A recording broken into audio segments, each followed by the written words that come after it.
Dahil nga sa online games ay pwede ka nga daw makapag-commit ng crime.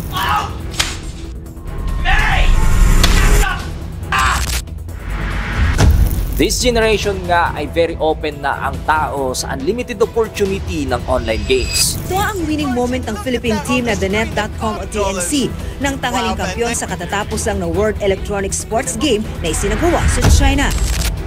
At madami sa mga gamers ay ito na rin ang naging hanap buhay.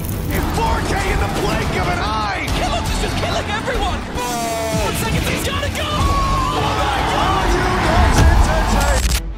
Like pro players, streamers, content creators, developers, at madami pa. Ang patunay na tayo tahanan ng pinakamalalakas na Mobile Legends backbang sa buong mundo! Ang kampiyon ng M5!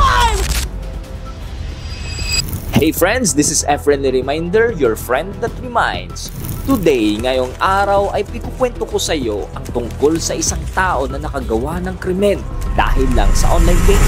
Sa videong ito ay malalaman mo din ang isang klaseng sakit na kumakalat ngayon sa mga gamers worldwide.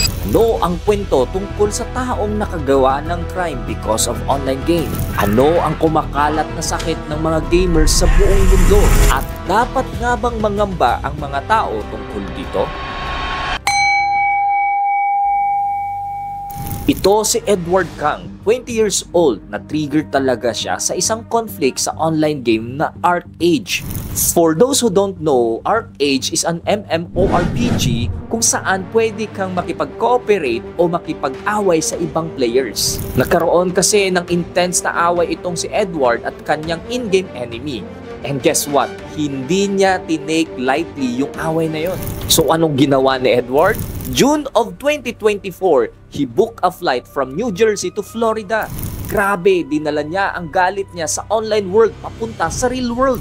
Pagdating niya doon, bumili siya ng martilyo, nag-all black outfit pa with gloves and mask at pinuntahan niya ang bahay ng kalaban niya. Late night, nag-break-in siya sa bahay ng kalaban niya sa Florida at inabangan niya habang naglalaro pa rin ito sa game. Nang pumunta ang victim sa banyo, boom! Hinarap siya ni Edward na may martilyo sa kamay. Fortunately, hindi life-threatening yung injuries ng victim. But still, imagine the trauma ng mabugbog ng ganun just because of an online argument. Buti na lang narinig ng stepfather ng victim yung nangyari and was able to subdue Edward hanggang dumating ang mga pulis. Kinasuhan ng attempted second-degree murder si Edward. Hindi pa final ang naging sentence sa kanya dahil hindi pa tapos ang kaso sa ngayon, pero maaari siyang makulong ng panghabang buhay. Sino nga ba kasing mag-aakala na kayang umabot sa ganung level ang gagawin niya ng dahil lang sa isang laro? Naalala ko tuloy nung mga panahong inuumaga kami sa mga kompyuteran. Lakas din ng mga trastokan namin noon. Kahit kaibigan mo pa yung kalaban mo, masakit na salita din binibitawan ko sa kanila eh. Pero paglabas ng kompyuteran, yun, tropa ulit. Pero actually, madami ding napabalita na naging serious ang inabot ng ganitong culture sa ibang kompyuteran. Bigla nang sinugod ng lalaki ang binatilyo at sinuntok sa may ulo hanggang sa matumba ito. Inaabangan ang kalaban sa labas o nagkakapikunan sa loob mismo ng computer shops. Pinaulanan na ng suntok ang lalaki habang tinatakpan niya ang kanyang ulo. Tadyak din sa tagiliran ang inabot niya. But due to pandemic, nawala na ang mga computer shops culture at nalipat na sa online halos lahat. Pero bakit nga ba ganito kagrabe ang reaksyon ng ibang gamers? Psychologists describe this kind of behavior in different terms. May tinatawag tayong obsessive-compulsive traits, kung saan sobra niya nang na-fixate sa galit niya online to the point na nagplano na siya. Tapos meron ding online disinhibition effect.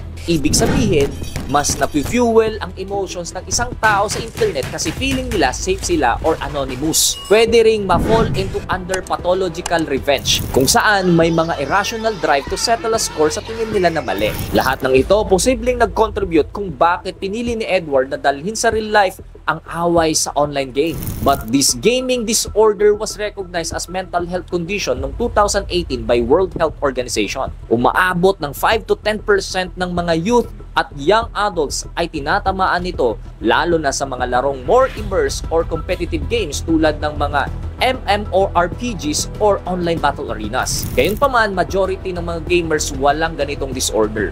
But experts are open to the possibilities na pwedeng tumaas ang percentage ng mga pwedeng magkaroon nito if mapapabayaan. Dahil na rin sa lesser ang interactions ng mga tao sa real world, kaya nagiging mas seryoso sila sa mundo nila sa games. Well, let me know your thoughts, especially sa mga gamers dyan. Ano ang masasabi nyo sa nangyari? Comment down below. Aabangan ko din yung mga comment nyo na kamukha ko daw si Umay Venus.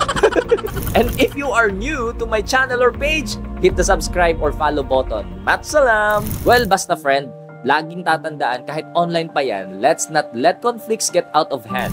Hindi worth it ang magpakaseryoso sa away sa isang laro. Diba sabi pa nga, pikon talo. And the end of the day, what matters is how you play the real game of life.